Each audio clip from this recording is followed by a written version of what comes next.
이스라엘에 대한 하나님의 응답인데, 이스라엘의 범죄함에 대해서 말씀하시면서 다시 그들과 회복을 약속하시고 그 언약을 지키실 것들을 암시하고 있습니다.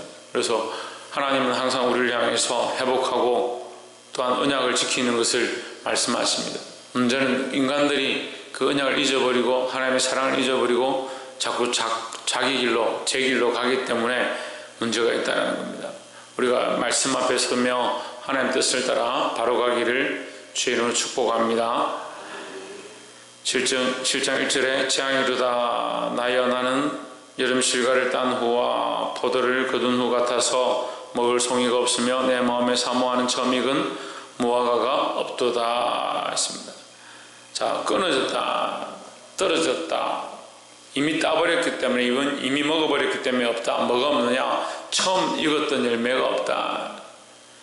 처음 익었던 열매는 이게 처음 시작을 얘기하는 거죠. 처음 익었던 열매가 그 나무에 하게 되어지는 모습처럼 하나님께서 우리에게 첫사랑을 주시고 첫 언약을 주셨는데 그 언약을 잊어버렸다는 거예요.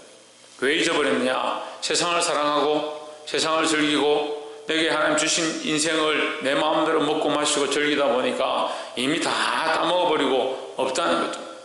하나님 주셨던 이 삶을, 하나님의 그 사랑을 회복하고 그 사랑으로 살아야 결국 하나님께 영광이 되어지고 하나님 앞에 돌려질 것들이 있는데, 내가 그것을 다 내 마음대로 써버리면 하나님께 드릴 것이 없다는 겁니다. 그래서 우리가 이 말씀을 바라보고 안타까워하는 이 선지자의 모습과 같이 우리가 하나님과의 첫사랑, 첫 언약을 다시 회복하고 하나님 앞으로 나아가기를 소망합니다.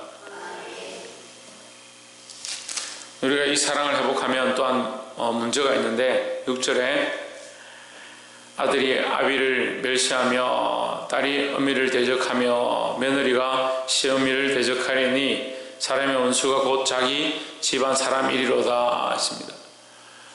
이 첫사랑을 회복하면요, 문제는 첫사랑을 회복한 사람과 사랑을 회복하지 못한 사람이 있는 겁니다. 그러니까 쉽게 말하면 믿음을 회복한 사람과 믿음을 회복하지 못한 사람, 예수를 믿는 자와 믿지 못하는 자가 있는 겁니다. 한 집안에 어떤 이는 예수를 믿고 어떤 이는 믿음을 회복하고 어떤 이는 첫사랑을 회복하고 어떤 이는 예수를 믿지 아니하고 첫사랑도 모르고 하나님의 언약도 모른다. 그럼 집안이 같이 지낼 수가 없는 겁니다. 아무리 사랑하는 아비와 자식이라도 남편과 아내라 하더라도 한 사람 믿음이 있고 한 사람 믿음이 없으면 이 갈라지게 되어 있다는 거죠. 그 집안 사람이 원수다. 너희 원수가 집안 사람이다. 이것은 예수님이 오셔서 내가 너에게 칼을 주러 왔다. 내가 너희 집안에 칼을 주러 왔다. 어미가 자식을 팔고 자식이 아비를 죽는데 내어줄 것이다. 너희 원수가 집안 사람이다. 그 말씀을 다시 인용하십니다. 무슨 말이냐? 믿음으로 살면 고난이 닥치고 믿음으로 살면 깨어지는 것이 있다는 겁니다. 이걸 먼저 가르쳐야죠. 우리가 믿음으로 살면 고난이 닥치고 믿음으로 살면 집안에 깨어지는 것이 나타나게 되어 있습니다. 우상을 숭배하는데 나는 믿음으로 살겠다 하면 우상 숨기는 자와 하나님을 믿는 자 사이에 이 깨어지는 것이 일어나는 것이 당연한 겁니다.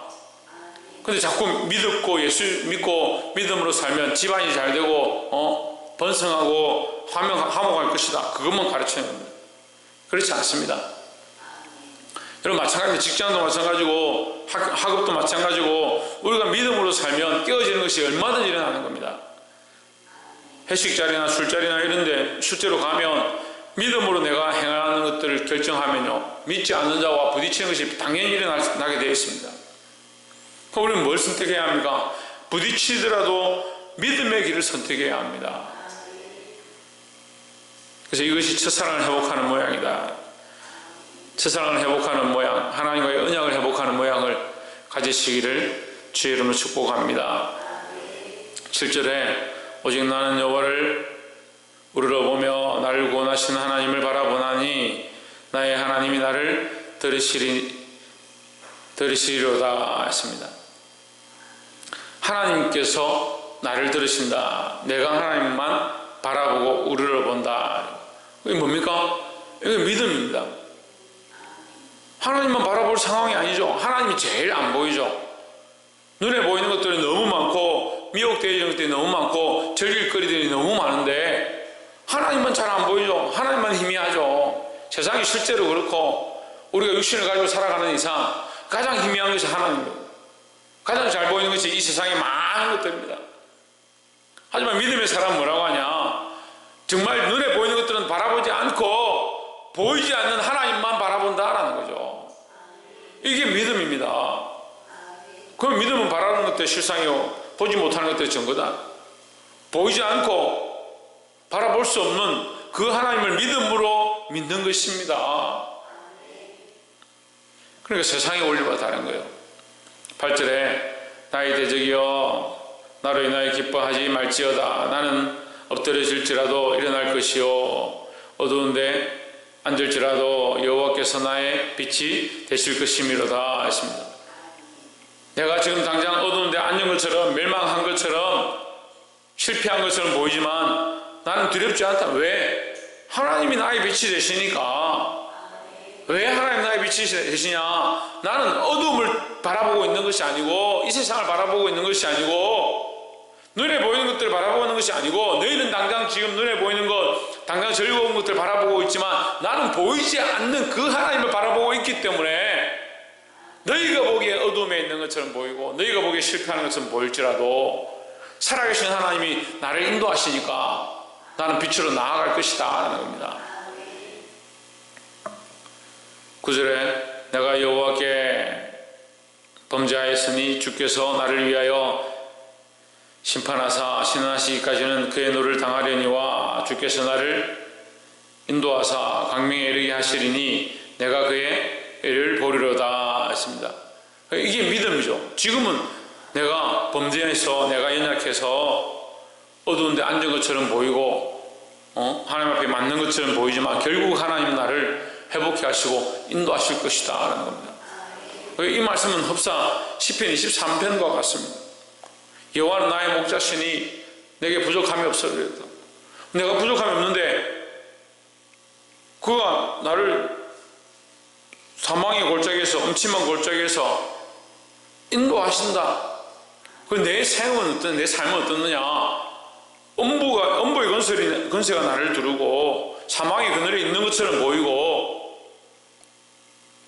거기로 내가 지나가는 것처럼 보이지만 하나님의 지팡이가 나를 지키니까 결국 그 모양이 그 결과가 뭡니까? 원수의 목전에서 원수가 보는 앞에서 내게 상을 베푸신 내 잔이 넘치나이다. 내가 감당할 수 없을 만큼 기쁘다라는 거죠. 세상에서 볼 때 내가 연약함이 있고 부족함이 있어서 때로는 하나님 앞에 맡기도 하고 때로는 힘든 고난들을 당하고 그 이스라엘 백성이 지금 딱 그런 모습입니다. 범죄에서 하나님 앞에 채찍을 맞고 바벨론으로 끌려가고 아수르가 공격하고 그런 비참함을 당합니다. 하지만 뭘 잃지 않으면 이 첫 언약의 믿음을 잃지 않으면 하나님께서 결국 어디로? 광명으로 인도하실 것이다 하는 거죠. 이것이 언약을 바라보는 백성들의 믿음이다 라는 겁니다. 우리도 또한 이 땅에서 어두움 가운데 있고 고난이 있고 힘든 가운데 살아갈지라도 하나님께서 반드시 우리를 회복해 하시고 은혜로 이끄실 줄 믿는 이 믿음을 가지기를 주의 이름으로 축복합니다. 마지막 세 번째로 18절에 주와 같은 신이 어디 있으리까? 주께서는 죄악을 사유하시며 그 기업에 남은 자의 허물을 넘기시며 인애를 기뻐하심으로 너를 항상 품지 아니하시나이다 했습니다.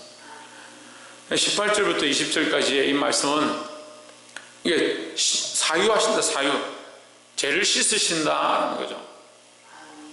그러니까 우리는 왜 우리의 연약함이 있느냐? 이 죄의 모양으로 말미암아 하나님 앞에 맞고 이 고난 가운데 닥치는 모습들이 많이 있습니다.